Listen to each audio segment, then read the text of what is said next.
Hello and welcome to Conceptopedia. आज हम लोग एक बहुत ही कॉन्टेम्प्रेरी इशू को लेकर आए हैं।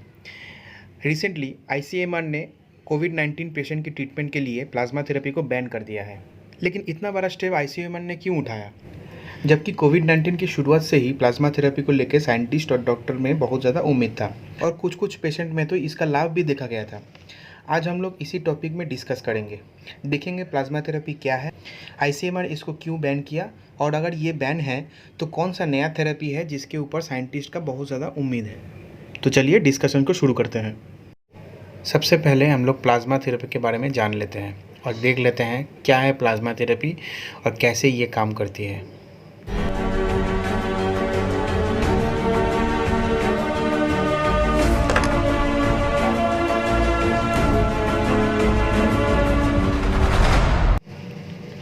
जब कोई भी हार्मफुल बैक्टीरिया वायरस जैसे कोरोना वायरस हम लोग के बॉडी में एंटर करता है, तब हम लोग का बॉडी उसको डिस्ट्रॉय करने की कोशिश करती है और ये काम करती है हम लोग का इम्यून सिस्टम।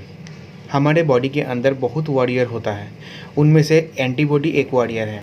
हम लोग की बॉडी कोई भी वायरस बैक्टीरिया से लड़ने के लिए स्पेसिफिक एंटीबॉडी बनाती है। जैसे कोविड-19 के खिलाफ जो एंटीबॉडी बॉडी में बनती है वो इन्फ्लुएंजा एंटीबॉडी से बहुत ही अलग है और यही स्पेसिफिक होने की वजह से एंटीबॉडी कोविड-19 के खिलाफ बहुत इफेक्टिव है।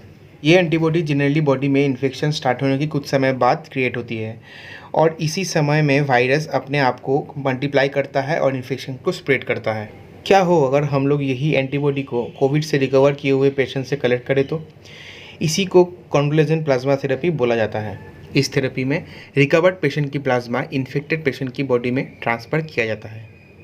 प्लाज्मा ब्लड की एक कंपोनेंट है जो कि ब्लड की 55% पोर्शन है और बाकी 45% पोर्शन आरबीसी, डब्ल्यूबीसी और प्लेटलेट्स है। प्लाज्मा पानी, सॉल्ट, एंजाइम्स, प्रोटीन और एंटीबॉडी से बनी होती है। अगर Covid recovered patient plasma donate करता है तो वही डोनेटेड प्लाज्मा की एंटीबॉडी कोरोना वायरस को टारगेट करता है और फाइट करना शुरू कर देता है। लेकिन इसका प्रोसेस क्या है, आइए देख लेते हैं।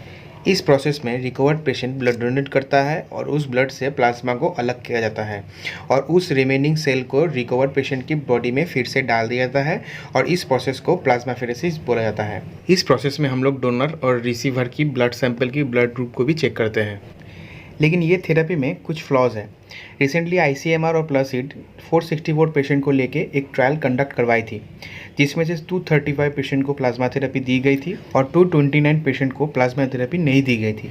उसके बाद ये देखा गया है कि जिन लोगों को प्लाज्मा थेरेपी दी गई थी उनमें से 19% लोगों का सीवियरली इलनेस या डेथ हो चुका है 28 डेज़ के अंदर और जिनको प्लाज्मा थेरेपी नहीं दी गई उनमें से 18% लोगों का डेथ या सीवियरली इलनेस हुआ है 28 डेज़ के अंदर। एक सिमिलर ट्रायल इंग्लैंड में भी करवाया गया था नेशनल हेल्थ स्कीम के अंडर हॉस्पिटल्स में, जिसमें से 11,558 पेशेंट्स हिस्सा लिए थे, जिसमें 5,795 पेशेंट को प्लाज्मा थेरेपी दी गई थी और 5,763 पेशेंट को प्लाज्मा थेरेपी नहीं दी गई थी। और उसके बाद ये देखा गया है कि जिन लोगों को प्लाज्मा थेरेपी दी गई थी उन लोग में से 24% लोगों का डेथ हो गया 12 दिन के अंदर और 29% लोग वेंटिलेशन के सपोर्ट में चले गए। और इसीलिए साइंटिस्ट और डॉक्टर लोग अभी प्लाज्मा थेरेपी के ऊपर भरोसा नहीं रख के मोनोक्लोनल एंटीबॉडी के ऊपर में भरोसा रख रहे हैं। ये मोनोक्लोनल एंटीबॉडी क्या है, आइए देख लेते हैं। मोनोक्लोनल एंटीबॉडी थेरेपी किसी को कोविड इन्फेक्शन से रिकवर करने में मदद करती है। हर आदमी की एंटीबॉडी बनाने की कैपेसिटी अलग होती है, तो साइंटिस्ट ने कोरोना वायरस के खिलाफ एंटीबॉडी को इमीडिएटली आइडेंटिफाई करना शुरू कर दिया है और इस एंटीबॉडी को लैब में सक्सेसफुली क्रिएट करते हैं। इस थेरेपी में लैब में मोनोक्लोनल एंटीबॉडी को ऐसे क्रिएट करते हैं ताकि वो एंटीबॉडी कोरोना के खिलाफ एंटीबॉडी का नकल कर पाए और ये एंटीबॉडी कोई कोविड इन्फेक्टेड पेशेंट से भी नहीं कलेक्ट करते हैं। ये एंटीबॉडी प्योरली लैब में सिंथेसिस करते हैं और उसको इंटरवेनस इंजेक्शन के माध्यम से कोविड इन्फेक्टेड पेशेंट में इंजेक्ट करते हैं। इससे टेम्पोररीली इन्फेक्टेड पेशेंट की बॉडी में इम्यूनिटी एनहांस होती है और कोरोना की इन्फेक्शन को सीवियर होने से भी रोकती है। तो अगर आप पिछले 10 दिन से कोविड इन्फेक्टेड है तो आप अपनी डॉक्टर को मोनोक्लोनल एंटीबॉडी ट्रीटमेंट शुरू करने के लिए बोल सकते हैं, जो कि आपकी कोविड रिकवरी को टर्बोचार्ज करेगी और आपको स्वस्थ करेगी। अगर आपको ये वीडियो अच्छा लगा तो वीडियो को लाइक कीजिए, शेयर कीजिए और हम लोग को चैनल को सब्सक्राइब कर दीजिए। Thank you team कंसेप्टोपीडिया।